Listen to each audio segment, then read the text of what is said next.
ಕೂಚಹಳ್ಳಿ ಗ್ರಾಮ ಚಿರತೆ ದಾಳಿಗೆ 5 ಕುರಿಗಳು ಸಾವು, ನೊಂದ ರೈತನ ಅಳಲು. E5 ನ್ಯೂಸ್ಗೆ ಸ್ವಾಗತ.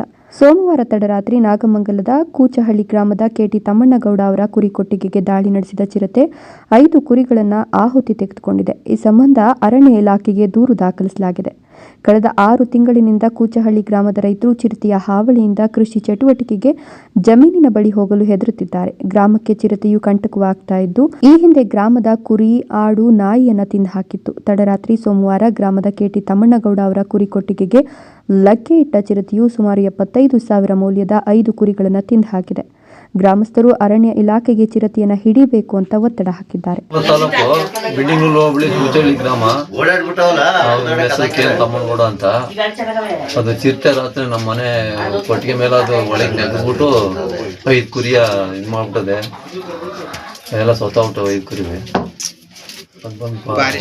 ಕ್ರಮ ತಗೊಂಡಿಲ್ಲ. ಪಕ್ಕದಲ್ಲೇ ಆಲೆ ಮೊದಲೇ ಒಂದ್ ದಿವಸ 2 ಎಮ್ಮೆ, ಒಂದು ಶಂಕರ ಅಂತ ತಿನ್ಕೊಂಬಿಟ್ಟಿತ್ತು. ಹಂಗಾಗಿ ಯಾರು ಏನು ಕ್ರಮ ತಗೊಂಡೇ ಇಲ್ಲ. 25 ಕುರಿ ಈ ತರ ಇದು ಮಾಡ್ಬಿಟ್ಟದೆ. ಬಂದು ನೀವು ಅದೇನು ಫಾರೆಸ್ಟ್ನರ್ ವ್ಯವಸ್ಥೆ ಮಾಡಿ ಮಾಡ್ಬೇಕು ಅಂತ ಅಷ್ಟೇ.